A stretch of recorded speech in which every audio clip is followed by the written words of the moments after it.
ಚತುರ್ಮುಖ ಬ್ರಹ್ಮದೇವರು ಭೂತಳಕ್ಕಿಳಿದು ಬಂದರು. ಇಲ್ಲಿರುವ ತೀರ್ಥಗಳಲ್ಲಿ ಅಲ್ಲಿರುವ ಭಗವಂತನ ಸನ್ನಿಧಾನಕ್ಕೆ ಅಷ್ಟು ಮಹತ್ವವನ್ನು ಕಾಣ್ತಾರೆ ಅಂದರೆ ಭಗವಂತ ಇನ್ನೆಷ್ಟು ಸನ್ನಿಧಾನ ಇಟ್ಟಿದ್ದಾನೆ. ಇವತ್ತಿಗೂ ಮುಕ್ಕೋಟಿ ದ್ವಾದಶಿ ಮುಂತಾದವುಗಳು ಬಂದ್ರೆ ಎಲ್ಲ ತೀರ್ಥಗಳಲ್ಲಿ ತುಂಬಿ ಬಿಡ್ತಾರಂತೆ ದೇವತೆಗಳು. ಸ್ವಾಮಿ ಪುಷ್ಕರಣಿ, ಪುಷ್ಕರ ಮುಂತಾದ. ನಮಗ ಹೋದ್ರೆ ಅದು ಯಾವುದೂ ಕಾಣೋಲ್ಲ. ನಮಗ ಹೋದ್ರೆ ಅಲ್ಲಿ ಏನೋ ಅದೋ ಇದೋ ಏನೋ ಕೊಳಕು ಮಾಡಿದ್ದಾರೆ ಅಂತನೋ, ಯಾರೋ ಬೊಯ್ಯೋರೋ ಅವರೋ ಇವರು ಏನೋ ಬೇಡದೇ ಇದ್ದಿದ್ದೇ ಕಾಣ್ತಾವೆ, ಬೇಕಾಗಿದ್ದು ಒಂದು ಕಾಣೋಲ್ಲ. ಅಷ್ಟು ಮಹತ್ವ ಇಲ್ಲಿದೆ. ಅದಕ್ಕೆ ದೊಡ್ಡವರು ಮಾಡಿದ ತೀರ್ಥಕ್ಷೇತ್ರ ಯಾತ್ರೆಯನ್ನ ನೆನೆಸಿಕೊಳ್ತಾ ಇಂತಿಂಥವರೆಲ್ಲ ಬರ್ತಾರಂತೆ, ಹೀಗೆಲ್ಲ ಇದೆ, ಇಷ್ಟು ನೆನೆಸಿಕೊಂಡ್ರೆ ಸಾಕು, ಅದು ಸಾರ್ಥಕವಾಗುತ್ತೆ. ಭೀಮಸೇನ ದೇವರು ಕೋಟಿಗಟ್ಟಲೆ ಇದ್ದ ಅಸುರರನ್ನೆಲ್ಲ ನಿವಾರಣೆ ಮಾಡಿ ತಾವು ತೀರ್ಥಕ್ಷೇತ್ರ ಯಾತ್ರೆ ಮಾಡಿ ಮುಂದೆ ಮಾಡುವ ಎಲ್ಲ ಸಜ್ಜನರಿಗೆ ಅನುಕೂಲ ಮಾಡಿಕೊಡ್ತಾರೆ. ಭಾವಿ ಸಮೀರರು, ವಾದಿರಾಜ ಶ್ರೀಮಚ್ಚರಣರು ಸಮಗ್ರ ತಾವು ಸಂಚಾಲನ ಮಾಡಿ ಬರೀ ಕಲ್ಲು ಮಣ್ಣು ನೀರು ಇಷ್ಟೇ ನೋಡ್ತಾರಪ್ಪ, ನೋಡ್ಬೇಡ್ರಿ, ಹೀಗೀಗ ನೋಡ್ರಿ. ಇಲ್ಲಿರುವ ಭಗವದ್ ರೂಪಕ್ಕೆ, ಇಲ್ಲಿರುವ ಆಕಾರಕ್ಕೆ, ಇಲ್ಲಿರುವ ನಾಮಧೇಯಕ್ಕೆ ಎಲ್ಲ ಹೊಂದಾಣಿಕೆ ಆಗುವ ಅರ್ಥ ಇಷ್ಟಿದೆ ಅಂತಾವೇನೆ ಬಹಳ ಚಂದಾಗಿ ತೀರ್ಥ ಪ್ರಬಂಧ ಅಂತ ನಿರ್ಮಾಣ ಮಾಡಿಕೊಟ್ಟಿದ್ದಾರೆ. ಇದೆಲ್ಲ ಇಟ್ಟುಕೊಂಡು ಯಾತ್ರೆ ಮಾಡಿದಾಗ ಅದು ಅತ್ಯಂತ ಸಾರ್ಥಕವಾಗುತ್ತೆ. ಇದೆಲ್ಲ ದೇಶದ ಬಗ್ಗೆ ಆದ್ರೆ, ಹಾಗೆ ಕಾಲಮಾನದ ಬಗ್ಗೆ, ಯಾವ ಕಾಲ ಎಲ್ಲಿದ್ದೇವೆ. ಈಗ 60 ಸಂವತ್ಸರಗಳಲ್ಲಿ ಪ್ರಭವೋ ವಿಭವ ಶುಕ್ಲ ಪ್ರಮೋದೋತ ಪ್ರಜೋತ್ಪತಿ ಅಂತ ಹೀಗೆಲ್ಲ ಏನು ಲೆಕ್ಕಾಚಾರ ಮಾಡ್ತಾ ಬಂದಾಗ ಶುಭ ಕೃತ್ ಶೋಭನ ಕೃತ್ ಎಲ್ಲ ಮುಗಿತಿವಾಗ ಇನ್ನಿಂದ ಬರೋದಿನ್ನು ಕ್ರೋಧಿ ಅಂತ ನೋಡಕ್ ಸ್ವಲ್ಪ ಭಯಂಕರವಾಗಿದೆ. ರಕ್ತಾಕ್ಷಿ, ಕ್ರೋಧಿ ಅಂತ ಹೀಗೆಲ್ಲ ಹೆಸರಿದೆ. ಹೆಸರಿಂದ ಮಾತ್ರ ಏನೂ ಆಗ್ಬಿಡೋಲ್ಲ. ಇಲ್ಲಿಂದ ಸಂವತ್ಸರಕ್ಕೆ ಅಂತಾನೆ ಒಂದು ಫಲ ಇದೆ. ಸುಮ್ಮನೆ ಆ ಸಂವತ್ಸರಕ್ಕೆ ಅಲ್ಲಿ ರಾಜ ಯಾರು ಆಗಬಹುದು, ಮಂತ್ರಿ ಯಾರಾದ್ರೂ ಆಗ್ಬಹುದು, ಏನಾರು ಇರ್ಲಿ, ಆ ಸಂವತ್ಸರ ಬಂದ್ರೆ ಆ ಸಂವತ್ಸರದ್ದೇ ಒಂದು ಗುಣ ಅಂತಿದೆ.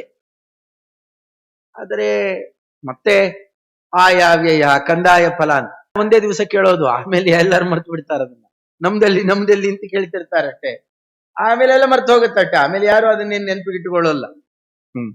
ಅದು ಎಲ್ಲದರ ಮೇಲೆ ಸಕಲ ಗ್ರಹ ಬಲ ನೀನು ಸರಸಿಜಾಕ್ಷ. ಎಂತೆಂತ ಕಾಲ ಬಂದು ಹೋಯ್ತು. ಹಾಗೆಲ್ಲ ಜಯ ವಿಜಯ ನಂದನ ಅಂತೆಲ್ಲ ಬೇಕಾದ್ದೆಲ್ಲ ಬಂದ್ವಲ್ಲ, ಕೊರೋನಾ ಬಂದು ಎಲ್ಲ ನುಂಗಾಕ್ಬಿಡು. ಆದ್ರೂ ಆ ಕಾಲದಲ್ಲೂ ಅತ್ಯಂತ ಕ್ಷೇಮದಿಂದ ಭಗವಂತ ನಮ್ಮನ್ನ ಕಣ್ಣಿನ ರೆಪ್ಪೆಯಲ್ಲಿಟ್ಟು ಕಾಪಾಡಿದ್ದಾನೆ. ಎಷ್ಟು ಗಟ್ಟಗಡಿತವಾಗಿದ್ದವರೆಲ್ಲ ಉರುಳು ಹೋದ್ರು. ಇನ್ನೇನು ಎಲ್ಲ ಮುಗಿದು ಹೋಯ್ತು ಅಂತನ್ನುವರು ಕೂಡ ತೇಲಿ ಒಳ್ಳೆ ಸಂರಕ್ಷಿತರಾಗಿದ್ದೆ. ಆತನ ಕೃಪೆ ಇದ್ದಾಗ ಇದೆಲ್ಲ ಲೆಕ್ಕಾಚಾರ ಅಲ್ಲ. ಆದರೂ ಆ ಕಾಲಕ್ಕೆ ಅಭಿಮಾನಿ ದೇವತೆಗಳು, ಅವರ ಮೇಲೆ ಮುಖ್ಯಪ್ರಾಣ ದೇವರು, ಇವರನ್ನೆಲ್ಲ ಇಟ್ಟು ಕೆಲವು ನಿಯಂತ್ರಣ ಮಾಡ್ತಾನೆ. ಇಲ್ಲಿ ಹೇಳುವ ಗುಣಗಳೆಲ್ಲ ಆ ಕಾಲಮಾನದಲ್ಲಿ ಕಾಣ್ತಾವೆ. ಈ ಸತಿ ಅತಿವೃಷ್ಟಿ ಇದೆ ಕಾಣುತ್ತೆ, ಅದ್ಯ ಭಯ ಇದೆ, ಚೋರ ಭಯ ಇದೆ, ವ್ಯಾಧಿ ಭಯ ಇದೆ, ಏನಾರು ಹೇಳಿದ್ರೆ ಕಾಣುತ್ತೆ ಅದರ ಪ್ರಭಾವ. ಹಾಗಾದ್ರೆ ಸಜ್ಜನರು ಏನ್ ಮಾಡ್ಬೇಕು? ಅದನ್ನ ಕೇಳಿದ್ದರಿಂದ ಫಲ ಏನು? ಆ ಫಲಗಳನ್ನೆಲ್ಲ ಮುಂದೆ ಹೇಳ್ತಾರೆ. ಅಧಿಪತಿ ಯಾರು, ಯಾವ ರೀತಿಯಲ್ಲಿ ಅಧಿಪತಿಯ ಲೆಕ್ಕಾಚಾರ ಹಾಕೋದು, ಇನ್ನೇನಿಲ್ಲ, ಬಹಳ ಸುಲಭ. ಶುರುವಾಗ್ತಾ ಇರೋದು ಯಾವ ವಾರ?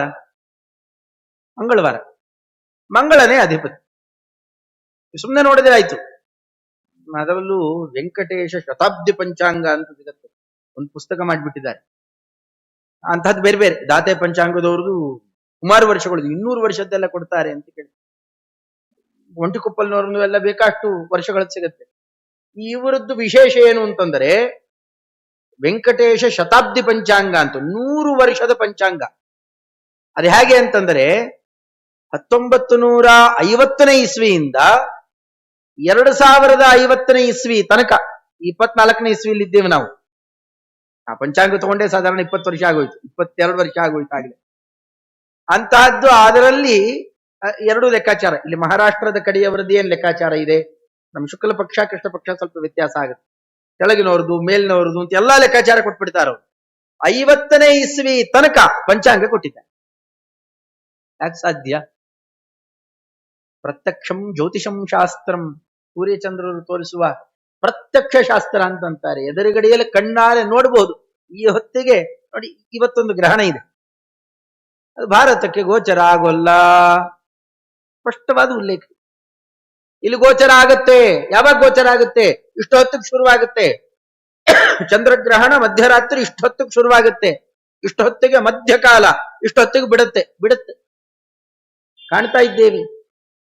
ಅಂದ್ರೆ ವೈದಿಕ ಶಾಸ್ತ್ರ ಎಷ್ಟು ಅತ್ಯಂತ ಪ್ರಾಮಾಣಿಕ ಅಂತನ್ನೋದನ್ನ ಇದರಿಂದೆಲ್ಲ ಒಂದೊಂದು ಉದಾಹರಣೆಗಳು ಅಷ್ಟೇ ಸಾಕಾಗೋಲ್ಲ. ಅದಕ್ಕಿನ್ನೂ ಪೋಷಕಾಂಶಗಳನ್ನ ಇಟ್ಟುಕೊಂಡಾಗ ಒಳ್ಳೆ ದಾರ್ಢ್ಯ ಹೃದಯದಲ್ಲಿ ಬರುತ್ತೆ. ಹೌದು, ಇದು ಅತ್ಯಂತ ಪ್ರಮಾಣ ಅಂತ ಗೊತ್ತಾದ ಮೇಲೆ ಅದಕ್ಕೆ ತಕ್ಕಂತೆ ನಡಿಬೇಕು ಅಂತನ್ನುವ ವಿಶ್ವಾಸ ಹೆಚ್ಚಾಗುತ್ತೆ. ಆ ರೀತಿಯಲ್ಲ ಆ ಕಾಲಮಾನಗಳೆಲ್ಲ ಏನಿದೆ ಅವುಗಳ ಲೆಕ್ಕಾಚಾರವನ್ನ ಹೀಗೆ ಇದೆ, ಇಷ್ಟಿದೆ, ಈ ಕ್ರಮದಲ್ಲಿದೆ, ಈ ವರ್ಷದಲ್ಲಿ ಈ ರೀತಿಯಲ್ಲಿ ಅಧಿಪತಿ, ಪೂರ್ವ ಸಸ್ಯಾಧಿಪತಿ, ಅಪರ ಸಸ್ಯಾಧಿಪತಿ, ಧಾನ್ಯಾಧಿಪತಿ, ಅರ್ಘಾಧಿಪತಿ, ವರ್ಷಾಧಿಪತಿ ಹೀಗೆಲ್ಲ ಇದ್ದಾರೆ. ಒಬ್ಬೊಬ್ಬರದು ತೋರಿಸಿಕೊಡ್ತಾರೆ. ಅವರವರ ಗುಣ ಇಷ್ಟಿಷ್ಟಿದೆ, ಸ್ವಲ್ಪ ಹೆಚ್ಚು ಕಮ್ಮಿ ಇರುತ್ತೆ. ಒಬ್ಬರಿಂದ ಅತಿವೃಷ್ಟಿ ಅಂತ ಇರುತ್ತೆ, ಇನ್ನೊಬ್ಬರಿಂದ ಅನಾವೃಷ್ಟಿ, ಎರಡು ತೆಗೆದು ಬ್ಯಾಲೆನ್ಸ್ ಮಾಡಿಬಿಡ್ತಾನೆ ದೇವ್ರು.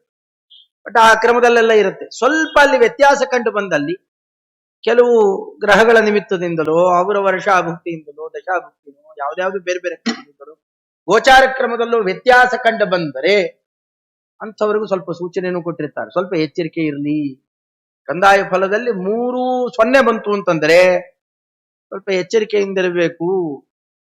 3-0 ಆದ್ರೆ ಪ್ರಯಾಣ ಮಾಡ್ತಾರೆ ಅಂತ ತುಂಬಾ ಎಚ್ಚರಿಕೆಯಿಂದ ಇರಬೇಕು. ಆ ಕಾಲಕ್ಕೆ ಹೆದರ್ತಾ ಕೂತರೆ ಪ್ರಯೋಜನ ಇಲ್ಲ.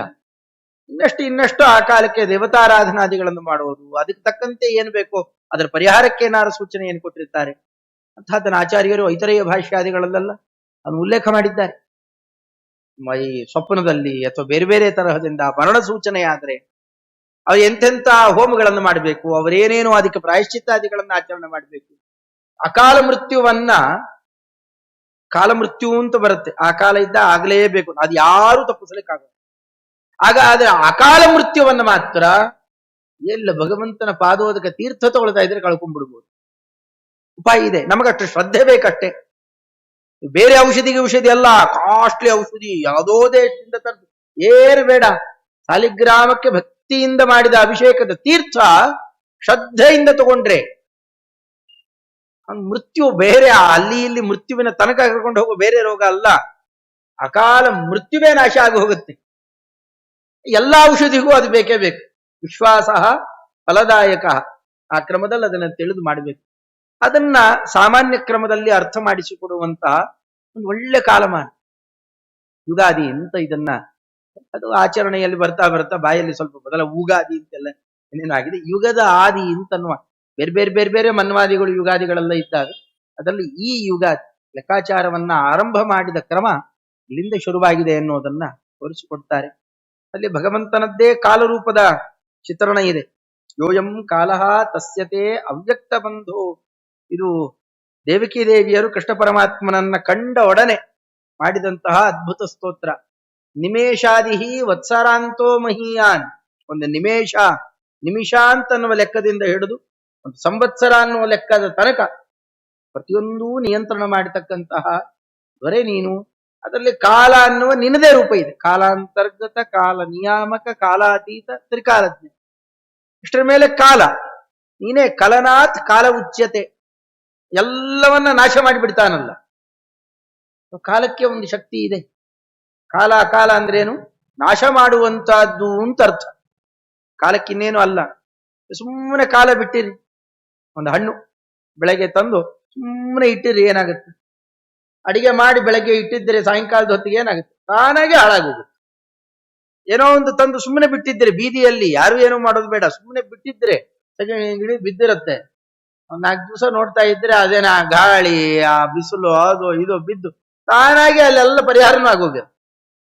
ಆ ಶಕ್ತಿ ಕಾಲಕ್ಕಿದೆ. ಕೆಲವಕ್ಕೆಲ್ಲ ಹೇಳ್ತಾರಲ್ಲ, ಇವು ಜಗಳ ಕಾಯ್ತಿರ್ತಾರೆ, ಭಾರಿ ಜಗಳ, ಅವತ್ತೇ ಏನೋ ಬಗೆಹರಿಸ್ತೀವಿ. ಸುಮ್ ಬಿಟ್ಬಿಡಪ್ಪ, ಕಾಲ ಬಿಟ್ಬಿಡು, ಎಲ್ಲ ತಿದ್ದತ್ತು. ಅಣ್ಣ ತಮ್ಮ ಸದ್ಯ ಜಗಳ ಕಾಯ್ತಾ ಇದ್ದಾರೆ, ಎಲ್ಲ ಅವತ್ತೇ ಪರಿಹಾರ ಮಾಡ್ಬಿಟ್ಟು ಏನ್ ಮಾಡೋದು ಬೇಡ, ಸುಮ್ ಬಿಟ್ರೆ ಅವರವರೇ ಅರ್ಥ ಮಾಡಿಕೊಳ್ತಾರೆ. ಕಾಲಕ್ಕೆ ಆ ಶಕ್ತಿ ಇದೆ. ಕೆಲವನ್ನೆಲ್ಲ ನಾಶ ಮಾಡುವ ಶಕ್ತಿ ಕಾಲಕ್ಕಿದೆ. ಪದಾರ್ಥ ಎಲ್ಲ ಸುಮ್ಮನೆ ಬಿಟ್ರೆ ತಾನಾಗೆ ನಾಶ ಆಗ್ತಾ ಇರ್ತ ಆ ಕಾಲ ಬಂದಾಗ. ಈ ಶಕ್ತಿ ತಾನಾಗೆ ಬರೋಲ್ಲ. ಅದಕ್ಕೆ ಭಗವಂತನೇ ಅದಕ್ಕೆ ನಿಯಾಮಕ.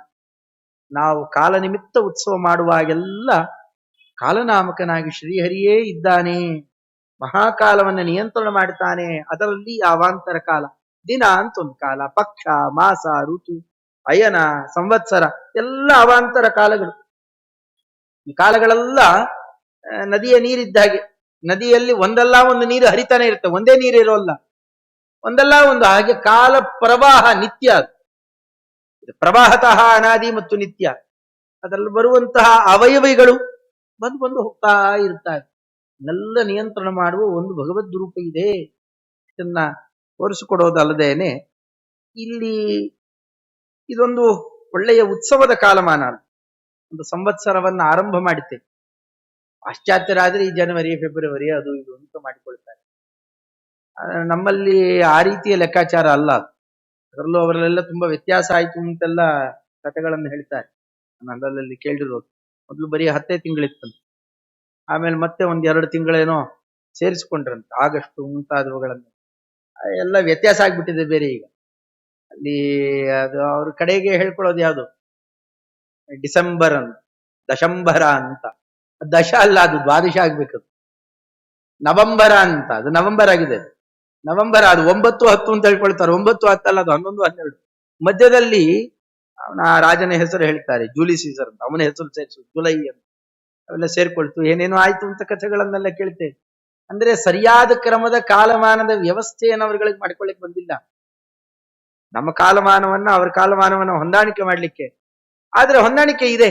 ನೀವು ಸೌರಮಾನವನ್ನ ನೋಡಿದರೆ ಲೆಕ್ಕಾಚಾರ ಸರಿಯಾಗಿ ಸಿಗುತ್ತೆ ನೋಡಿ. ಪರ್ಯಾಯ ಉತ್ಸವ ಯಾವಾಗ ಮಾಡ್ತಾರೆ? ಪರ್ಯಾಯದ ಉತ್ಸವ ಜನವರಿ 18. ಪರ್ಯಾಯ, ಒಂದು ಪರ್ಯಾಯ ಬದಲಾಗಿ ಇನ್ನೊಂದು ಪರ್ಯಾಯ ಬರುತ್ತಲ್ಲ, ಜನವರಿ 18. ಮತ್ತಷ್ಟೇ ಅಲ್ಲ, ಸಂಕ್ರಮಣಗಳನ್ನ ಲೆಕ್ಕ ಹಾಕಬಹುದು. ಸಂಕ್ರಾಂತಿಗಳಿದ್ದಾವಲ್ಲ, ಪ್ರತಿ ತಿಂಗಳು ಒಂದೊಂದು ಸಂಕ್ರಮಣ ನಡೆಯುತ್ತೆ.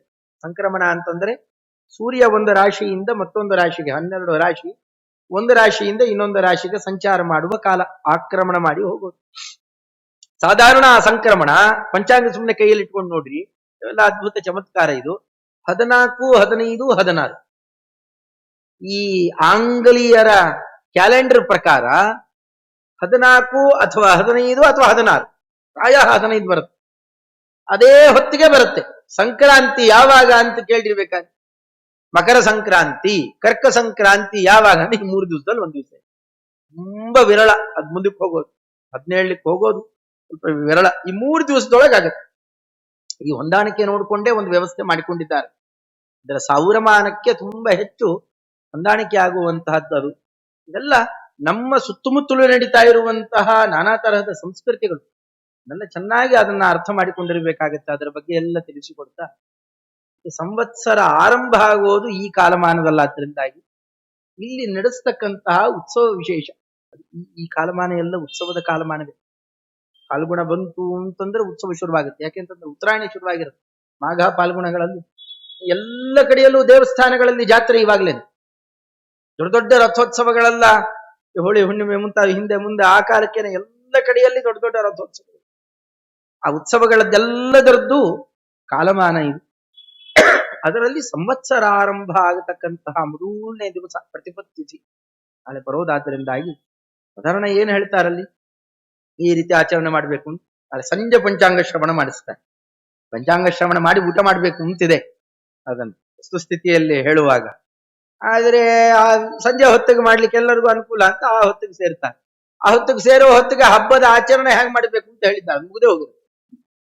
ಹಿಂದಿನ ದಿವಸ ಕೇಳೋದು ಒಳ್ಳೇದ್ದು, ಯಾವ ರೀತಿಯಲ್ಲಿ ನಡ್ಕೊಳ್ಬೇಕು ಚೆನ್ನಾಗಿ ತಿಳಿಸ್ಕೊಡ್ತಾರೆ. ಚೈತ್ರಾದ ಉಷಸ್ ಸ್ಮರನ್ ಮುರರಿಪುಂ ಚೋತ್ಥಾಯ ಶಾಂತಸ್ವರೇ ವೃದ್ಧೋಕ್ತಿ ಪರಿಗೃಹ್ಯ ನಿಂಬಕದಲಂ ಪ್ರಾಶ್ಯಾಜ್ಯ ಪಾತ್ರೇ ಸ್ವಕಂ ವಕ್ತ್ರಂ ವೀಕ್ಷ್ಯ ಸುಧರ್ಪಣೇ ಚ ಸುಹೃದಾ ಸ್ನಾತ್ವಾ ಸಮಂ ಭೂಷಿತಃ ಶುತ್ವಾ ವರ್ಷ ಫಲಂ ಪ್ರಿಯೈ ಸಹ ಮುದಾ ಭುಂಜೀತ ದೈವಜ್ಞಕೈ. ಈ ರೀತಿಯಲ್ಲಿ ಮಾಡಬೇಕು ಅಂತ ಆಚರಣೆ ತೋರಿಸ್ತಾರೆ. ಚೈತ್ರ ಆದವು 2 ತರಹದ ಕಾಲಮಾನ ಇದೆ. ಕಾಲಮಾನದಲ್ಲಿ ಒಂದು ಸೌರಮಾನ, ಇನ್ನೊಂದು ಚಾಂದ್ರಮಾನ ಅಂತ ಲೆಕ್ಕಾಚಾರ. ಆ ಚಾಂದ್ರಮಾನವನ್ನು 2 ರೀತಿಯಲ್ಲಿ ಲೆಕ್ಕಾಚಾರ ಹಾಕುವ ಪದ್ಧತಿ ಇದೆ. ಈಗ ಸೌರಮಾನ ಅನ್ನೋದೆಲ್ಲ ದಕ್ಷಿಣಾತ್ಯರು, ಉಡುಪಿ ಕಡೆಯವರನ್ನೆಲ್ಲ ಕೇಳಿದ್ರೆ ಅವ್ರು ಇವಾಗ ಅವರಲ್ಲಿ ಮೀನಮಾಸ ನಡೀತಾ ಇದೆ. ಮೀನಮಾಸ, ಆಮೇಲೆ ಮೇಷ ಮಾಸ, ವೃಷಭ ಮಾಸ. ನಮ್ಗದು ಯಾವ್ದು ಗೊತ್ತಾಗದೆ ಧನುರ್ಮಾಸ ಒಂದು ಚೆನ್ನಾಗಿ ಗೊತ್ತಾಗುತ್ತೆ. ನಾವು ಧನುರ್ಮಾಸ ಸಂಕಲ್ಪದಲ್ಲಿ ಹೇಳಿದ್ರೆ ಹುಗ್ಗಿಗೋಸ್ಕರ ಧನುರ್ಮಾಸ ಒಂದಂತೂ ಗೊತ್ತಾಗುತ್ತೆ. ಮಕರ ಸಂಕ್ರಾಂತಿ ಆದ್ಮೇಲಿಂದ ಮಕರ ಮಾಸ ಶುರುವಾಗಿರುತ್ತಲ್ಲಿ ಅವರ ಆಚರಣೆ ಎಲ್ಲದೇ ಸ್ವಲ್ಪ ಈ ವ್ಯತ್ಯಾಸ ಇದೆ. ನಮ್ಮಲ್ಲಿ ಚಾಂದ್ರಮಾನದ ಲೆಕ್ಕಾಚಾರದಲ್ಲೇ ಚೈತ್ರ, ವೈಶಾಖ, ಜ್ಯೇಷ್ಠ, ಆಷಾಢ ಅಂತೇನು ಲೆಕ್ಕಾಚಾರ ಇದೆ. ಇದಕ್ಕೊಂದು ಕಾರಣ ಇದೆ. ಇದು ನಕ್ಷತ್ರದಲ್ಲಿ, ಯಾವ ನಕ್ಷತ್ರದಲ್ಲಿ ಚಂದ್ರ ಹುಣ್ಣಿಮೆ ಹೊತ್ತಿಗೆ ಇರ್ತಾನೋ ಅದನ್ನು ನೋಡಿ ಆ ಮಾಸಕ್ಕೆ ಆ ಹೆಸರು. ಇದು ಅಷ್ಟೇ, ನೀವು ಸುಮ್ಮನೆ ಪಂಚಾಂಗ ಇಟ್ಕೊಂಡ್ರೆ ಗೊತ್ತಾಗುತ್ತೆ. ಈಗ ಚೈತ್ರ ಮಾಸ ಅಂತಾರು, ಯಾಕೆ ಕರೀತಾರೆ? ಹುಣ್ಣಿಮೆಯ ಹೊತ್ತು, ಹುಣ್ಣಿಮೆ ದಿವಸ ಅಥವಾ ಸ್ವಲ್ಪ ಹಿಂದೆ ಮುಂದೆ ಆಗ್ಬಹುದು ಚಿತ್ತಾ ನಕ್ಷತ್ರ ಇರುತ್ತೆ. ಅವತ್ತು ಚಿತ್ತಾ ನಕ್ಷತ್ರ ಇದೆ ಅಂದ್ರೆ ಏನರ್ಥ ಗೊತ್ತಾ? ಅಲ್ಲಿ ಚಂದ್ರದೇವರ ಸಂಚಾರ ಇದೆ, ಚಂದ್ರಗ್ರಹ ಮಂಡಲದ ಸಂಚಾರ ಇದೆ ಅಂತ ಅರ್ಥ. ವಿಶಾಖ ನಕ್ಷತ್ರದಲ್ಲಿದ್ರೆ ಹುಣ್ಣಿಮೆಯ ಹೊತ್ತಿಗೆ ವೈಶಾಖ, ಜ್ಯೇಷ್ಠ ನಕ್ಷತ್ರದಲ್ಲಿದ್ರೆ ಜ್ಯೇಷ್ಠ ಮಾಸ, ಹಾಗೆ ಮಘ ನಕ್ಷತ್ರದಲ್ಲಿದ್ರೆ ಮಾಘ ಮಾಸ, ಉತ್ತರ ಫಲ್ಗುಣಿಯಲ್ಲಿದ್ರೆ ಫಲ್ಗುಣ ಮಾಸ. ಹೀಗೆ ಲೆಕ್ಕಾಚಾರ. ಉತ್ತರಾಷಾಢದಲ್ಲಿದ್ರೆ ಆಷಾಢ ಮಾಸ. ಹೀಗೆಲ್ಲ ಲೆಕ್ಕಾಚಾರಗಳಲ್ಲ. ಇದೆಲ್ಲ ಚಾಂದ್ರಮಾನವನ್ನ, ಅಂದರೆ ಚಂದ್ರದೇವರ ಗಣನೆಯನ್ನು ಇಟ್ಟುಕೊಂಡು ಲೆಕ್ಕಾಚಾರ ಹಾಕುವುದು.